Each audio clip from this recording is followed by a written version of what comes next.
What's up mga tol? Welcome to the channel, Paano Ba Tutorial. So for today's video, i-share ko po sa inyo kung paano mag-activate ng Dito SIM card ngayong 2024.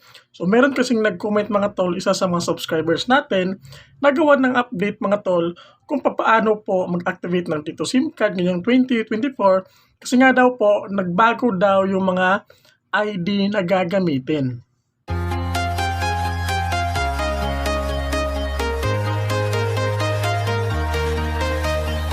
So mga tol, nakasalpak na po sa ating mobile phone yung ating bagong Dito SIM card. So nakalagay siya sa SIM to mga tol. So make sure lang na meron kayong internet connection mga tol or di kaya data connection. Halimbawa sa akin mga tol, SIM 1 natin is merong data connection. So yung SIM 2 natin, yan po yung ating i-register. So ngayon pagkasalpak natin mga tol, meron tayong marireceive na message ganito. I-open nyo lang mga tol. Tapos dito mga tol nakalagay, welcome Dito Send, get ready to start your Dito Telecommunity Experience. Click on this link para ma-activate at ma-register po yung ating Dito SIM card. So take note lang mga tol, no? Hindi nyo po magagamit yung inyong Dito SIM card na sinalpak kapag hindi nyo po ito i-register. Kahit na meron pa yung load mga tol, hindi yan pwedeng makapag-data or matawagan. So ngayon, click lang natin to mga tol. Tapos open. Tapos dito mga tol, na-redirect po tayo sa ating Google Chrome at ito naman yung lalabas. Browser wants to open dito. So click natin itong open. Tapos ma-redirect po tayo sa ating Dito application. So para sa mga wala pa pong Dito application, pwede kayong mag-download mga tol. Nakalagay po yan sa Google Play Store. So dito mga tol nakalagay, how would you like to proceed? Register my Dito number or extend SIM validity. So since bago yung Dito SIM card natin, i-click nyo po itong register my Dito number. Check nyo yan, tapos proceed. Tapos dito mga tol, nakalagay po yung important notice or notes. Ayan, basahin nyo lang yan.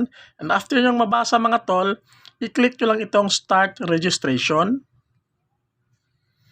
Tapos dito mga tol, nakalagay yung start here. Please select type of registrant. So dito mga tol, i-click nyo lang itong Filipino individual. Tapos mga tol, ilagay nyo po yung bagong Dito mobile number ninyo. After nyong ma-input mga tol, i-click nyo lang itong verify. Tapos meron tayong marireceive na OTP, 6-digit yan mga tol. Tapos after nyo ma-input mga tol, i-click nyo lang itong submit. So yan mga tol, enter your Dito mobile number. Ayan, verified mga tol. Click nyo lang itong proceed. Tapos dito mga tol, nakalagay po yung upload your ID. So dito mga tol, i-click nyo lang itong select.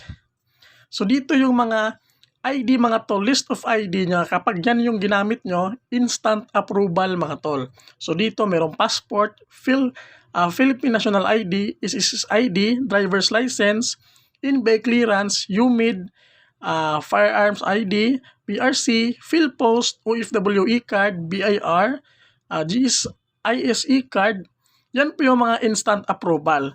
So yung mga hindi po instant approval mga tol, yung mga magwi-wait pa tayo ng mga ilang oras, ito naman yung voter's ID, commission ID, other valid government issued ID with photo. So mga tol, I suggest kapag nag-register kayo, ang gamitin nyo po is itong merong nakalagay na instant approval.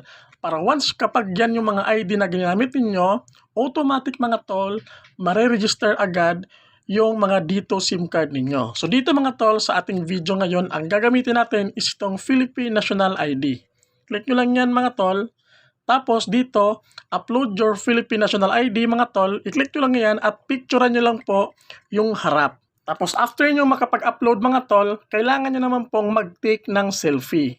And after nyo makapag-upload mga tol at mag-take ng selfie, basta okay na po yan mga tol, magpo-proceed po tayo. Click nyo lang yung proceed. Tapos dito mga tol, nakalagay na po lahat yung nilagay ninyo na or yung ginamit ninyo na ID. So automatic fill up na po yan mga tol, yung step 3. Scroll down lang kayo. Fill upan nyo lang mga tol yung kailangang fill upan. So after yung fill upan mga tol, i-click nyo lang itong proceed. Tapos dito mga tol, yung summary details natin, scroll down nyo lang kapag okay na lahat. Tapos dito, i-check nyo lang ito mga tol. I agree, Tapos itong sa ibaba ay agree. After nyan, click nyo lang itong register. So yan mga tol, ganun lang kabilis mga tol, nakalagay dito, SIM card registration has been completed. At meron tayong marireceive na message mga tol. Ayan, you have successfully registered your Dito SIM card. Start enjoying exciting promos and services from Dito. So ngayon mga tol, once registered na, pwede na tayo mag-login sa ating Dito application. So open natin. So dito mga tol, ang gagawin nyo lang, click nyo lang itong more. Tapos sign in. Tapos ilagay nyo lang dito mga tol, yung inyong bagong Dito SIM card mobile number. Tapos kapag wala pa kayong password mga tol, pwede kayong mag-sign in gamit ang SMS. Click nyo lang ito para mas mabilis. Tapos click nyo lang itong get SMS code. After nyo ma-input mga tol, i-click nyo lang itong sign in. Tapos dito mga tol, confirm nyo lang yung tatlo. Tapos proceed. Ayan mga tol, click nyo lang itong join our exclusive list.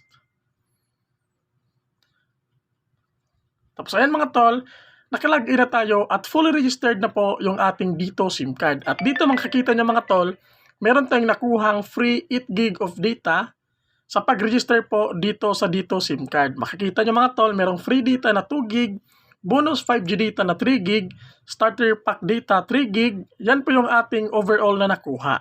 So mga tol, ganun lang kabilis kung papaano mag-register ng Dito SIM card ngayong 2024. So hope nakatulong tong video natin ngayon.